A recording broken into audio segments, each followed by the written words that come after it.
सिलचर में एक मानवीय दृश्य सामने आया।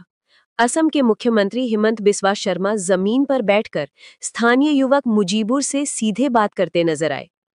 इससे पहले मुख्यमंत्री ने उसके लिए घर की व्यवस्था करवाई थी और आज अरुणोदय योजना के साथ बिजली की सुविधा भी दी। मुख्यमंत्री ने वादा किया कि अगले दौरे पर वे मुजीबुर के घर जाएंगे और उसके लिए नौकरी की व्यवस्था भी करेंगे। अब देखिए मुख्यमंत्री ने मुजीबुर से आखिर क्या बात की। वीडियो देखिए, शेयर करें और अपनी कीमती राय कमेंट में बताएं। তোমার সঙ্গে অতটা অন্যায় হয়ে আছে। তোমার এখন সমস্যাটা কি বলেন? বিবি আছে, বাচ্চা আছে। হ্যাঁ,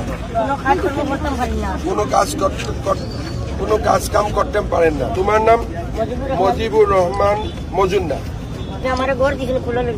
ঘরটা তো তোমার হয়ে গেছে। তুমি তো অরুণোদয় পাই এখনো কারেন্ট হয় না তোমার। ইয়ার ঘর এটা হয়েছে, এটা কারেন্ট কিয় কারেন্ট কিয় দিয়া? আচ্ছা, তোমার বাড়িতে আগলিবার আমি আসার পরে তোমার বাড়িতে যাব একবার। দিচ্ছি তোমাকে ইলেকট্রিক্যাল কানেকশন 7 দিনের ভিতরে করে দিব। তুমি অরুণোদয় পাই কি না পাই? অরুণোদয় লিস্টটার নাম কি হলো একটু পাব লাগিছে। when you are coming back?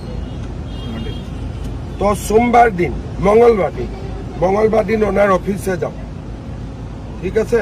তোমার অরুণোদয় হয়ে যাবে সঙ্গে সঙ্গে, তারপরে তোমার ইলেকট্রিক কানেকশন হয়ে যাবে।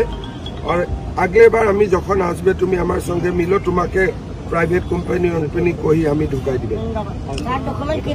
ডকুমেন্ট তুমি নিজে একটা ডকুমেন্ট, তোমার কিছু ডকুমেন্টের প্রয়োজন নাই হবে।